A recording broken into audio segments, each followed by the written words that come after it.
Osho was a terrorist. There you are. The famous guru who died in 1990, I think it was, he had plans to carry out all sorts of like bioterrorism in his region of Oregon. And people forget that. And, you know, the documents were made public a couple of years ago and people still haven't cottoned on. Many people are unaware of it. Many people who are supporters of the movement, the Rajneesh movement, are oblivious to this. And it puts me in mind of Shoko Asahara and his movement. What's it called? Onriniko? I can't remember the Japanese name of his cult. It's this enlightened cult which was basically broadly themed on guru worship and hints of Buddhism here and there. But that cult carried out the attacks on the Japanese underground, and numerous other attacks were carried out on individuals and numerous individuals, you know, numerous attacks, bioterrorism, brainwashing, etc. But that organisation still exists with thousands of members. Because the guru was found guilty, they disowned him, and they thought, well, this is still real, even if that guy turns out our founder was a crook and a loony and a dangerous terrorist, basically, a mastermind for terrorism. Now, why do I mention that particular organisation? Because the Rajneesh movement, at least its inner core, was not dissimilar. In some ways, in some cases, at some times. Not continuously. Had its moments, right? It's been found with this documentation, as well as reports in the past, that Osho planned to carry out major terrorist attacks, not merely the poisoning of some local supermarkets, amongst other things, but other terrorist attacks. And now it's been confirmed with the documentation that he actually had these deeply seated plans for bioterrorism against the neighbouring city of Dalles. Is it Dalles or Dalles? I don't know how you pronounce it. But in any case,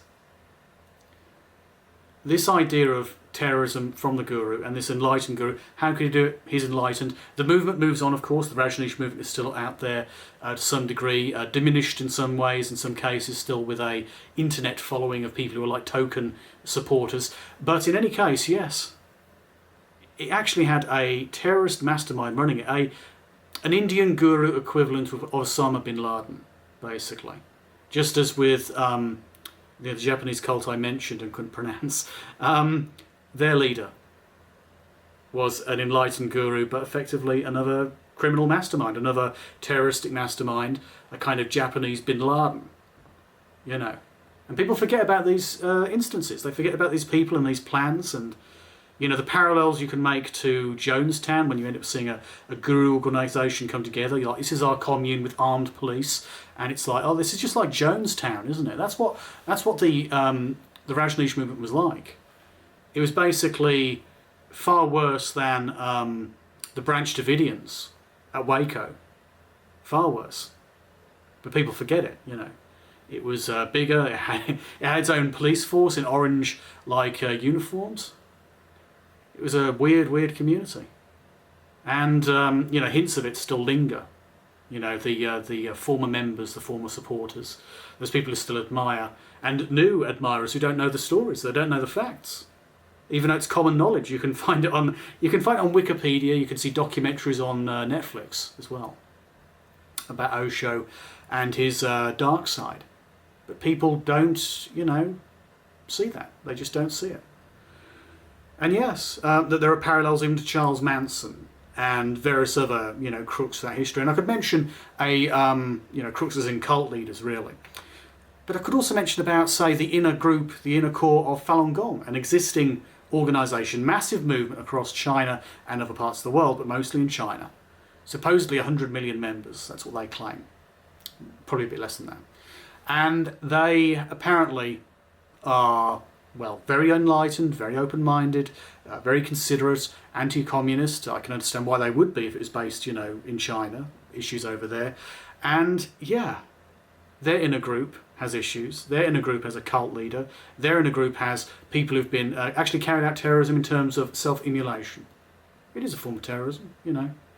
And when it's incited, well, that is where the masterminds involved have basically incited those actions. It's not like with Tibetan Buddhism, because you know, Tibetan Buddhists in huge numbers compared to Falun Gong and other groups. Self-immolation in Tibet. They're not asking permission from the Dalai Lama. The Dalai Lama isn't saying do it. In fact, he's not saying don't do it because he's afraid of upsetting the families.